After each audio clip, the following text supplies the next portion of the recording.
We will start with Indonesia. There will be other countries as well.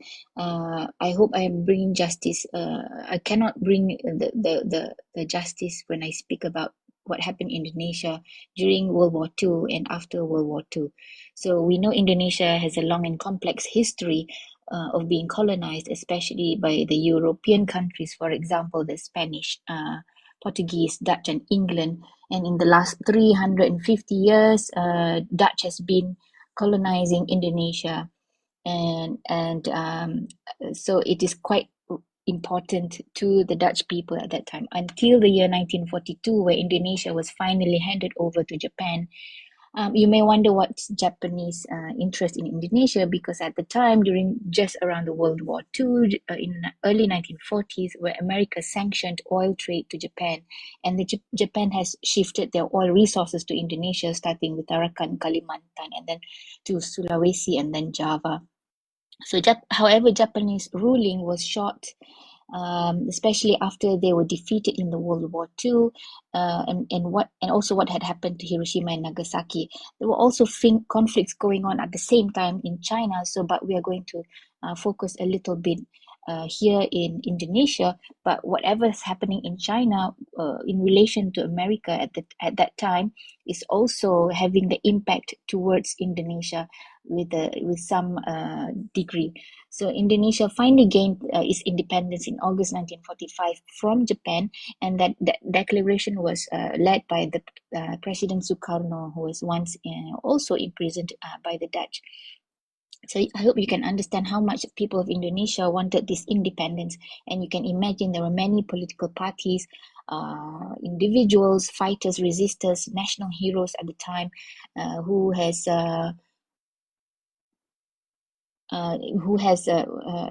fighted for their independence.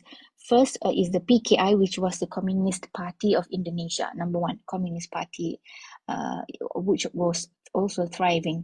The other one is the Nationalist Party, which was Sukarno himself was leading, and the other party, including the Muslims organization, example the Masjumi Party. So after independence, there were internal struggle in the administration. However, Sukarno had managed the country to be balanced as possible with this coagulation government, and even declared that he could not and would not ride a three-legged horse. So how did America become involved with Indonesia? So after that World War II, it is crucial for the United States of America to contain communism. This is the thing that they are pushing, contain communism for peace and security at the time. So they could not ensure Indonesia, being a third world country and underdeveloped country region, to maintain in a neutralist position. And Indonesia was under a relatively stable and balanced administration at that time by Sukarno. But he's also establishing relations with the United States at the same time, with the Soviet Union at the time, and also China. So Indonesia is a big country with a big population. So there were leading points that heightened CIA interventions in Indonesia, which consists of two parts. So the first part, in the early 1950s, what happened was there were successful elections in the PKI, which was the Communist Party in the Sukarno coalition government, and the PKI had over 1 million members and became a very solid organization. Next is when Sukarno developed relations with Soviet Union and also China, and he had nationalized many Dutch holdings, so they're doing quite okay at the time. Until the 1955, 1954, there was when the Bandung Conference started. This is also called the Asia-Africa Conference. There were 29 countries attended this conference, from Afghanistan to Yemen, including China. So this conference was chaired by the Indonesian Prime Minister himself, and the opening was by President Sukarno, and he said, "Let a new Asia and a new Africa be born." So we know BRICS has come up, but in the 1950s, they wanted to do a good relationship, including China. So what will the CIA intervention happen is at the end of this conference, 8 members of Chinese delegates, 7 Vietnamese and 2 European journalists, the Air India flight crashed mysteriously, which was later found out they were time bombed over there, and 2 decades later the CIA was investigated. So they've been doing little by little, so they were not happy with the relations that is established between the Asia Africa, and they're not happy with Sukarno having relation with the Soviet Union at that time. So ultimately, they planned to remove Sukarno from Indonesia because PKI would have been the next largest communist party after Russia and China. 1955 Indonesia election campaign, CIA had given $1 million to the Masjumi party to thwart the PKI at the campaign. This was according to the CIA officer Joseph Buckholder Smith.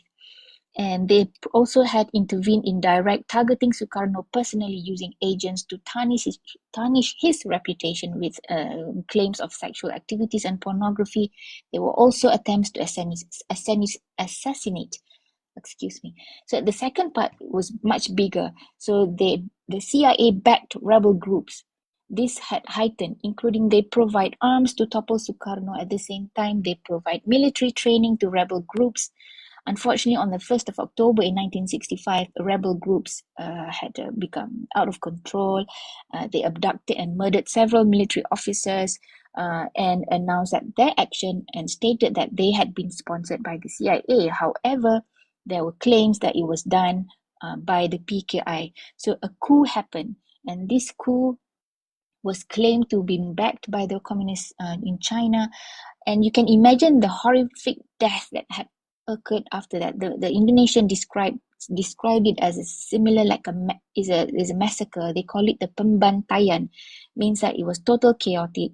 And there are many photographs that's been displayed on the television news, giving back to one and showed the photos to the American people, saying that this is been done by the communist people. And at the same time, anti-communist organization and individuals, including Muslims, were encouraged to join the slaying of anyone suspected of being the PKI sympathizer. And in the end, PKI was eliminated. The massacre had happened. So in summary, there were close to about 500,000 people who were been martyred or killed, and they managed to abort the coup. However, there was too much damage. So by interfering, the CIA interfered with the government. They have done this over 10 years, and they have interfered a government that was actually doing stable with good relations at the time. So in summary, the United Nations behavior in interfering with foreign countries for the sake of, they say that for regional peace, this is by using hate and also giving military support. This has been going on since this time, and you can see it multiple times in different countries. Thank you, Sister Nisa.